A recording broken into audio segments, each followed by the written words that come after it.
नमस्कार दोस्तों, मैं हूं हर्ष। आप देख रहे हैं मेरा यूट्यूब चैनल। दोस्तों, आज की इस वीडियो में हम डिस्कस करने वाले हैं क्लास 11th की हॉर्नबिल बुक का chapter 1 the portrait of a lady, जिसके ऑथर है खुशवंत सिंह।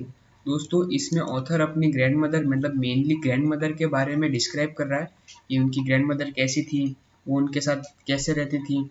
और दोस्तों, हर चीज़ उन्होंने इस अपने चैप्टर में डिस्क्राइब किया। दोस्तों, मैं आज आपको हर एक लाइन पढ़ पढ़ के उसका मीनिंग समझा के अपन इस वीडियो को पूरा करेंगे। दोस्तों, इस चैप्टर के मैं 2 पार्ट बना रहा हूँ। दोस्तों, आधा पार्ट मैं इस वीडियो में कवर करूँगा और आधा पार्ट अगली वीडियो में कवर करूँगा। तो दोस्तों, चैप्टर के नाम से शुरू करते हैं। Chapter 1 the portrait of a lady.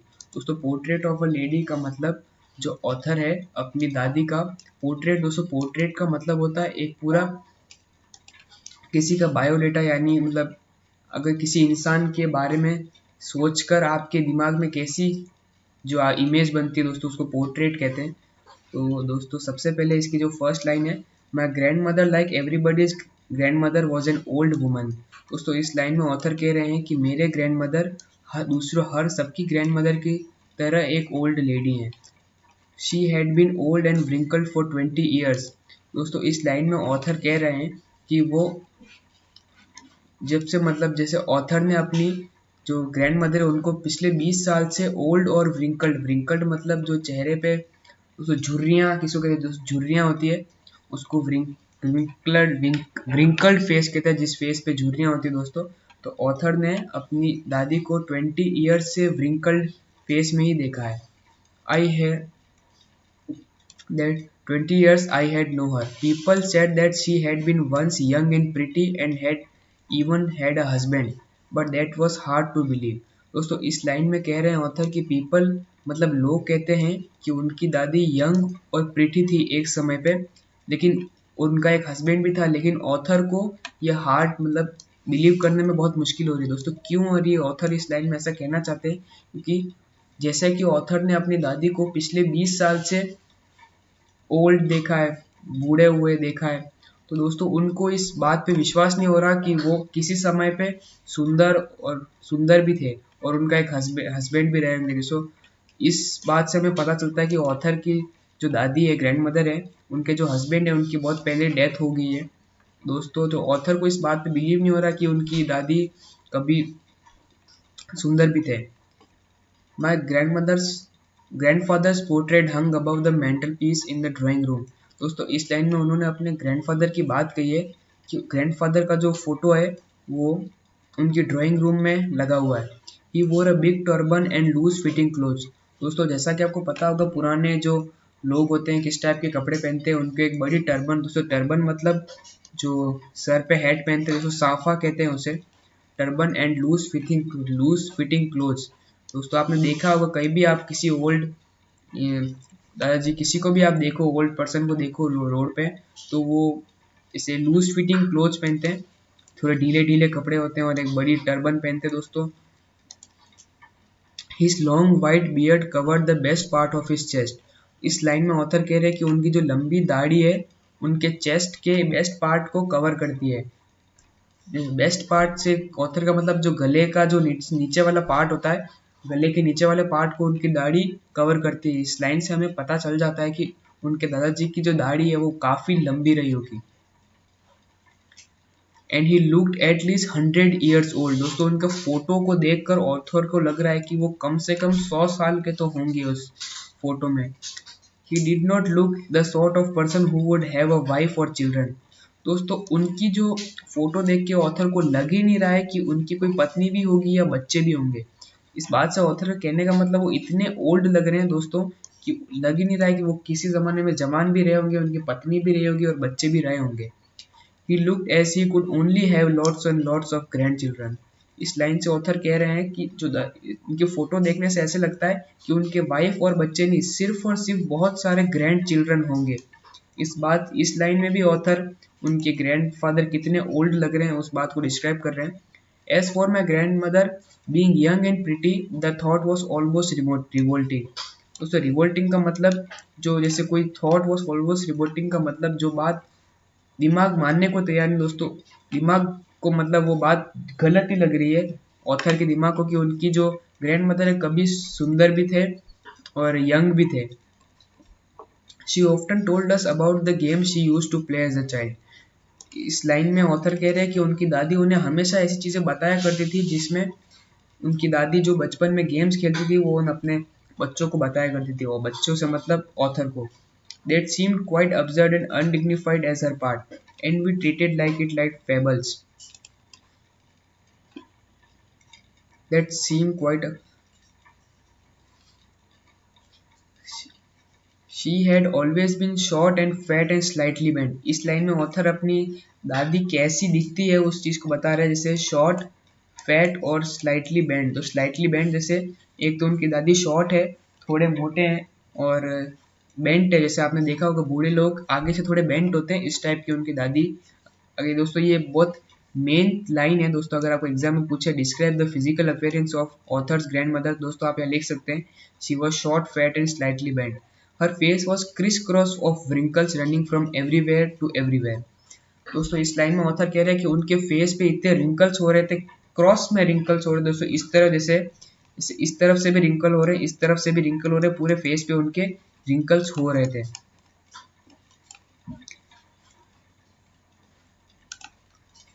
We were certain she had always been and had known her, old, so terribly old that she could only have grown older and stayed at the same age for 20 years। इस line में author कहना चाहते हैं कि उनकी grand mother उनको इतने old लग रहे हैं कि उनको ऐसा लग रहा है कि जब उन्होंने 20 साल पहले देखा था और उनकी दादी आज भी 20 साल बाद भी वैसे ही दिखते हैं, जैसे that she had not grown older and stayed same for the age of 20। मतलब उन्होंने 20 ईयर्स में उन्होंने अपनी ग्रोथ रोक ली है और वो 20 ईयर्स से वैसे ही बूढ़े हैं, उसी वैसे ही दिखते जैसे 20 ईयर्स पहले दिखते थे।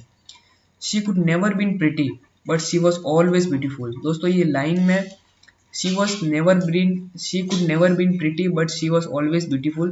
दोस्तों इस लाइन से ऑथर कहना चाहते हैं कि जो ऑथर की जो ग्रैंड मदर है वो कभी प्रिटी हो ना हो लेकिन वो अपने मन से बहुत ब्यूटीफुल। दोस्तों ब्यूटीफुल का मतलब यहाँ पे मन से ब्यूटीफुल होना है, शरीर से नहीं। दोस्तों उनके दादी भले ही शरीर से ब्यूटीफुल हो ना हो लेकिन ऑथर कह रहे हैं वो मन से बहुत ब्यूटीफुल थे।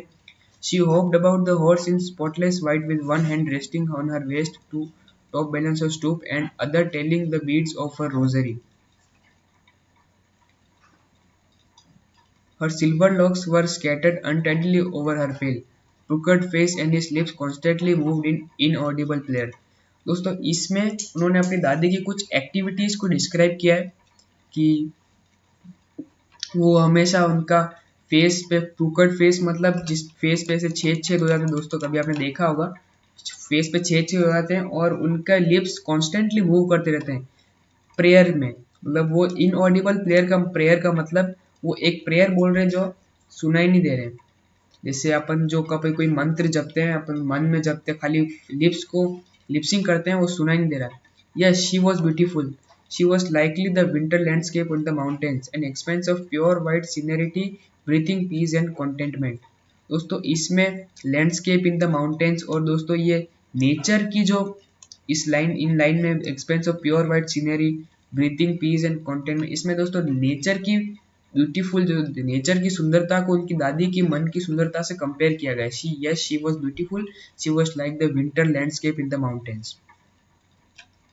माई grandmother and I were good friends. दोस्तों इस लाइन में ऑथर उनकी और उनकी ग्रैंड मदर के रिलेशन के बारे में बता रहे हैं। My grandmother and I were good friends, my parent left me with her when they went to the city and we were constantly together. दोस्तों इस लाइन में पता चलता है कि ऑथर के जो पेरेंट्स है उनकी ग्रैंड मदर के पास उनको छोड़ के गए थे और माई पेरेंट्स लेफ्ट। दोस्तों इससे अपन ये कह सकते हैं कि दोस्तों उन्होंने पहले ऐसा कहा था कि 20 साल से मैं अपनी ग्रैंड मदर को देख रहा हूँ, तो हो सकता है दोस्तों 20 साल के आसपास उनके जो पेरेंट्स हैं उनकी ग्रैंड मदर के पास छोड़ के गए हों, और जो उनके पेरेंट्स है वो सिटी में ऑथर को छोड़ के गए थे, सिटी चले गए थे, सॉरी ऑथर को यहाँ ग्रैंड मदर के पास छोड़ के सिटी चले गए थे। She used to wake me up in the morning and get me ready for school. इसमें ऑथर कह रहे हैं कि उनकी दादी उनको रोज सुबह मॉर्निंग में उठाते थे और उनको स्कूल के लिए रेडी करते थे।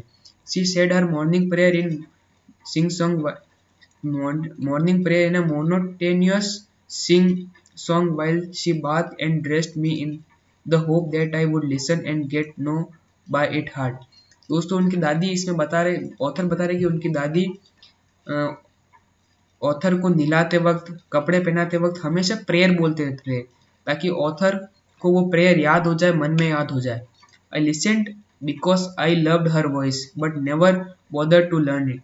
दोस्तों उनकी दादी तो ये चाहते थे कि ऑथर हमेशा, ऑथर जो दादी उनकी जो प्रेयर बोल रही, ऑथर उस प्रेयर को सुने, याद करे, लेकिन ऑथर खाली उस प्रेयर को सुनते थे, उस प्रेयर को याद नहीं करते थे। याद नहीं करते थे मतलब खाली उनकी जो उनको ऑथर ऑथर को उनकी वॉइस है जो बहुत अच्छी लगती थी, इसलिए खाली वो उनकी वॉइस सुनते थे और कभी लर्न नहीं करते थे। That she would fetch my wooden slate, then she would fetch my wooden slate which she had early washed and plastered with yellow chalk and a tiny earth ink pot with red pen, tie them all in a bundle and hand it over to me। दोस्तों इस line में author कह रहे हैं कि उनकी दादी, दोस्तों पहले एक स्लेट होती थी जिसपे लोग एक वाइट चौक से लिखते थे दोस्तों, इस कि उनकी दादी उस स्लेट को साफ करके और एक उसके साथ चौक देके और उनको एक इंक पॉट देते थे, red plaster with ink pot and red pen देते थे, tie them all in a bundle. और इन सारे जो ऑथर के पढ़ने का सामान है इन सबको एक बंडल में बांध के ऑथर को दे देते। तो क्या क्या चीज़ दे देते? एक स्लेट, एक इंक पॉट और एक red pen. After a breakfast of a thick stale chapati with little butter and sugar spread on it we went school. दोस्तों तो इसमें ऑथर ने बताया कि वो क्या ब्रेकफास्ट करते हैं। ब्रेकफास्ट में दोस्तों यहाँ पे लिखा है कि एक thick stale chapati with little butter and sugar spread on it. दोस्तों एक चपाती, थिक मोटी चपाती दोस्तों जिसपे थोड़ा बटर मतलब घी भी कह सकते हैं, और शुगर डाल के उनकी दादी उसको ब्रेकफास्ट के लिए देते थे। वी और उसके बाद ऑथर स्कूल चले जाते थे। She carried several stale chapatis with her for the village dogs. और उनकी जो दादी है, स्टेल चपातीज मतलब कल की रोटियां, पुरानी रोटियां हो सकता है दोस्तों, और वो कुछ रोटियां जो स्ट्रीट डॉग्स होती है उनके लिए लेके अपने साथ में लेके जाती थी ताकि वो डॉग्स को उस रोटियों को दे सके। दोस्तों इस लाइन में अपन को एक और चीज पता पड़ती है कि ऑथर की जो दादी थी वो डॉग्स को लेकर कितने, दोस्तों उनको डॉग्स बहुत पसंद थे। डॉग्स मतलब डॉग्स, सिर्फ डॉग नहीं खाली दोस्तों, जानवर बहुत पसंद थे उनको, एनिमल्स उनको। इस आगे अपन चैप्टर में आगे देख लेंगे। My grandmother always went to school with me because the school was attached to the temple. दोस्तों उनके दादी उन ऑथर के साथ ही वो चपातीस लेके निकलते थे। इसका मतलब वो स्कूल नहीं जाते थे, स्कूल के पास एक टेम्पल होता था, जो स्कूल के जस्ट पास में एक टेम्पल होता था जिसमें ऑथर को तो उनकी दादी स्कूल भेज देते थे और टेम्पल के पास खुद टेम्पल पे चले जाते थे। The priest taught us the alphabet and the morning prayer.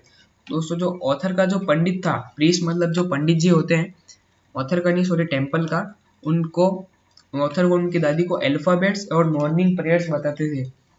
Alphabets जैसे ABCD क ख ग घ दोस्तों इस टाइप से हो सकता है, और मॉर्निंग प्रेयर्स ऑथर को और उसकी दादी को बताते थे। while the children sat in the rows on either side of the veranda singing the alphabet or the prayers in chorus, my grandmother sat inside reading the scriptures। दोस्तों वरिंडा से मतलब जो दोस्तों एक स्कूल की, दोस्तों आपने देखा होगा क्लासेस होती है, क्लासेस के बाहर एक खुली जगह होती है, वहाँ उसको वरिंडा कहते हैं। तो दोस्तों जो चिल्ड्रन है वो वरिंडा के एक अलग, जैसे इस तरफ अगर वरिंडा है तो बच्चे इस तरफ, बच्चों की जो रो रहती थी। और जो ऑथर की दादी है वो वरिंडे में बैठकर स्क्रिप्चर्स पढ़ते। स्क्रिप्चर से दोस्तों हो सकता है प्रेयर्स भी हो सकता है। दोस्तों प्रेयर्स पढ़ते थे ऑथर की दादी इधर वरिंडा में बैठकर। When we had both finished we would walk back together. When we have both finished का मतलब अगर जैसे ऑथर की भी स्कूल खत्म हो जाती थी और दादी भी अब घर जाने वाले होते थे तो वो दोनों साथ में स्कूल घर जाते थे, walk back together. This time the village dogs would meet us at the temple door.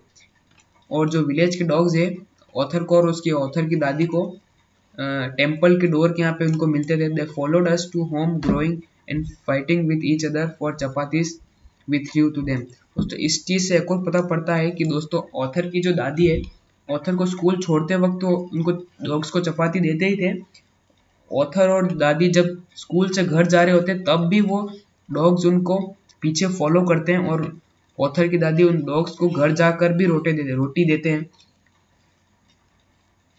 When my parents were uncomfortably settled in the city, they sent for us that turning point in our friendship।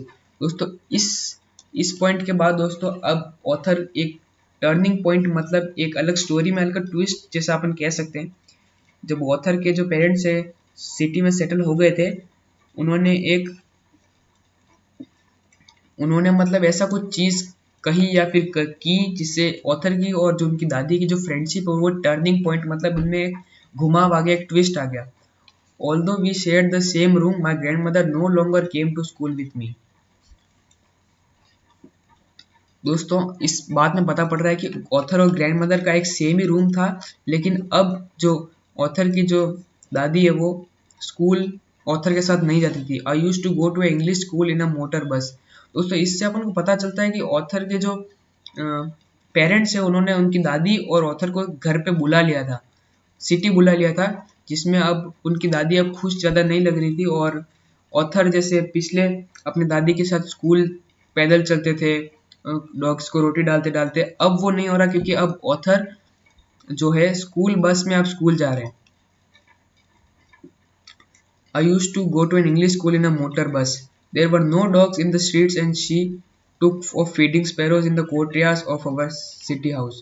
दोस्तों जैसे author की जो दादी है, खुशवंत सिंह जी की जो दादी है, वो पहले डॉग्स को रोटी डालती थी, हर चीज़ करते थे, लेकिन अब जैसे वहाँ पे डॉग्स है नहीं तो उनकी दादी अब जो छत पे जो स्पैरोज होती है, स्ट्रीट पे कहीं पे स्पैरोज मिल जाती है अपने को, जैसे छत पे कहीं पे कबूतर है तो उनको फीड करते थे। फीड मतलब दाना डालते थे। जैसे डॉग्स तो है नहीं तो वो खाली जो उनका जो उस डॉग्स खाली उनको एनिमल के प्रति मैंने बहुत वो लव था, मैंने आपको पहले बताया। तो जैसे डॉग्स नहीं है तो वो अब जैसे अब डॉग्स तो वहाँ थे नहीं तो उसकी जगह पे वो चिड़िया को खाना डालते थे। As the years rolled we saw less of each other. जैसे जैसे दिन बीतते गए उन्होंने एक दूसरे को देखना कम कर दिया। For some time she continue to wake me up and get me ready for the school. कभी जैसे पहले जो उनकी दादी है रेगुलरली उनको उठाते थे, लेकिन अब कभी कभी ऐसा होता था और उनके ऑथर को कभी रेडी करते थे स्कूल के लिए। When I come back she asked me what the teacher had taught me. और जब ऑथर स्कूल से वापस आते थे उनकी दादी उनसे पूछते थे कि आज स्कूल में आपकी टीचर ने क्या सिखाया। I would tell her English words and little things of western science and learning. तो ऐसा पूछने पर ऑथर उनको कुछ इंग्लिश वर्ड्स बोलते थे और जो क्या साइंस पढ़ रही है, क्या जो दोस्तों लॉ ऑफ ग्रेविटी है, earth Archimedes a principle, the world being round etcetera, इस टाइप के जो साइंस के टॉपिक्स है। This made her unhappy. दोस्तों ये बात ऑथर की दादी को अच्छा नहीं लगती। She could not help me with my lesson. जैसे पहले के स्कूल में आपने देखा होगा कि उनको प्रेयर सिखाते हैं, अल्फाबेट सिखाते हैं, जिसमें उनकी दादी और वो साथ में लर्न करते थे। लेकिन अब तो ऑथर कुछ साइंस और ये सब पढ़ रहे हैं तो उनकी दादी उनकी साथ में लर्न करने में हेल्प नहीं कर सकते। She did not believe in the things they taught at English school. उनकी दादी उन चीज़ों में बिल्कुल बिलीव नहीं करते थे जो चीज़ें इंग्लिश स्कूल में पढ़ाई जाती थी। And was distressed that as there was no teaching about God and scriptures. इस बात से उनकी दादी इतनी नाराज थी क्योंकि उनके स्कूल में ना तो भगवान के बारे में पढ़ाया जाता है और ना जैसे किसी होली बुक के बारे में, भगवान के बारे में, मॉर्निंग प्रेयर, इस टाइप की जो चीज़ें हैं अच्छी बातें उस टाइप से नहीं बताई जाती थी। खाली साइंस, इंग्लिश और ये सब भी पढ़ाया जाता है। इस बात से दादी बिल्कुल अनॉयड थे, बिल्कुल खुश नहीं थे। One day I announce that there were being given music lessons. She was very disturb to her music had it was a monopoly of harlots and beggars that not meant for gentle flow। दोस्तों जब author ने अपनी दादी को बताया कि उनके school में म्यूजिक सिखाया जा रहा तो इस बात से उनकी दादी बहुत ज़्यादा नाराज हुई और वो ये समझती थी कि जो ये म्यूजिक है ये बेगर्स का और हेडलॉट्स का काम है, जेंटल फ्लो यानी नॉर्मल लोगों के लिए वो काम नहीं है। जैसे खाली दादी उनकी खाली भजन में विश्वास करती थी, जो स्कूल में म्यूजिक पढ़ाया जाता है वो सही नहीं है, उनकी दादी का ऐसा मानना था। She said nothing but her silence made disapproval. उन्होंने कुछ कहा नहीं लेकिन उनकी जो साइलेंट थी उससे ऑथर ये समझ गए कि वो उस चीज़ से खुश नहीं है। She really talk to me after that. उस बात के बाद दोस्तों ऑथर की जो दादी है उनकी ऑथर से बहुत कम बात करने लगी। दोस्तों इस यहाँ तक दोस्तों आज का अपना पहला पार्ट मैं यहाँ पे ख़त्म करता हूँ। दूसरा पार्ट में दोस्तों अगली वीडियो में आपको पूरा जो चैप्टर है अगली वीडियो में आपको पूरा शो करूँगा दोस्तों। आप मैं डिस्क्रिप्शन में भी लिंक डाल दूंगा दूसरा पार्ट बनवाते ही, तो आप वहाँ से चेक कर सकते हैं, आई बटन में भी डाल दूंगा। दोस्तों मैं होप करता हूँ कि आपको ये मैंने जो जितना समझाया आपको समझ आया होगा अच्छे से। दोस्तों तो मैं इस आधे लेसन को भी अगली वीडियो में पढ़ा दूंगा। अगर आपको थोड़ा भी समझ आया हो तो इस वीडियो को प्लीज़ लाइक कीजिए। अगर मेरे बोलने में और समझाने में कुछ प्रॉब्लम हो तो प्लीज़ कमेंट करके बता दीजिए और मेरे चैनल को सब्सक्राइब कीजिए। इसे इंग्लिश में इंग्लिश के जो चैप्टर्स है मैं आपको हिंदी में समझा कर शो कर दूंगा।